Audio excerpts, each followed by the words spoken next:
dengan kisah Sabah Serambi, kisah Tunku Ahmad Dewi Sidra ulama digopnya lahir sideh diidi segolong DITI batun 50 sang tungsi kurang sa bulan petanggai le lupa jempol le gopnya nebungkang karena tersurat sideh ba'adun di dalam utun kajitun terang nan adung gopnyan tungku masnallah dipegah sejarah penikah di PK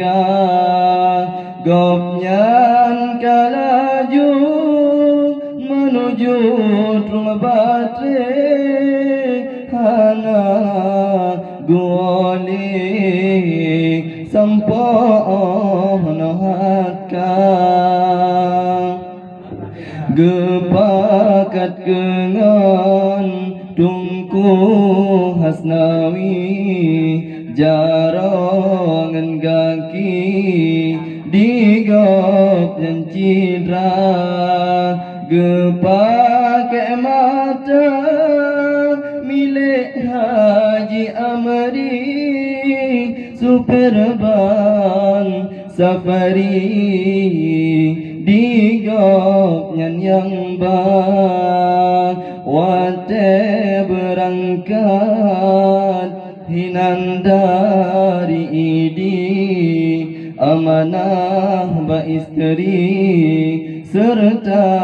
ananda gedinggai daya anangan istri serta santri putri dengan putra lebong anu bohati jantung kajikli jiranggung ditanyang ayahanda anak yang kefon nama fata illa umum jihnebla ba SMP kelasa anak kedua Fatimah Dewi watenyan abi ba SD kelas 5 anak yang keleh niba masanya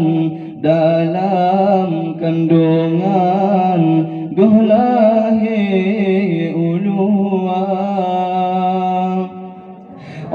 ban kalahe anu mutua ciptaan di ayah yang tak cinta ditanya ba'amma moho ke ayah yang najid lemah foto dalam kaca pukul ayah halun butui kamate pukul hanale wahai ibunda menyoka mati nejak putunya kubu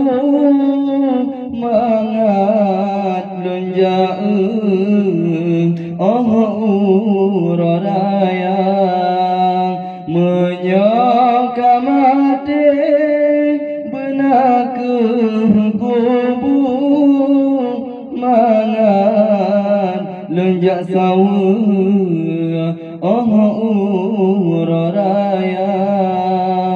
dengar kisah Sabah Serambi,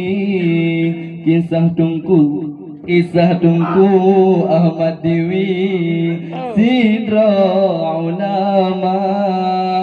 digapnya lahir sidih diidi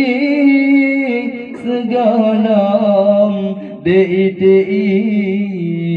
Bantol 50 sah